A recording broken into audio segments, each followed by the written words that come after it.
Welcome. In this quick and easy tutorial, I'll be showing you how to check your Bitget UID. Alright, so first up, open up the Bitget Exchange app. And once done, once you're in here on your dashboard, just go ahead over to the top left, tap on this profile icon. And once you're in here, as you can see, the UID is right under your username. Okay, now if you want to copy it, you can just go ahead and tap on your profile or profile name. If you can't tap it, well, just tap on the right arrow key right here. All right, and once that's done, just go ahead over to profile.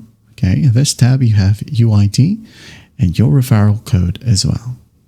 So just tap on UID right here. As you can see here, user ID copied. Now you can go ahead and send this one to whoever you want or save it to a safe place. And there you have it. That is how you check your Bitget UID.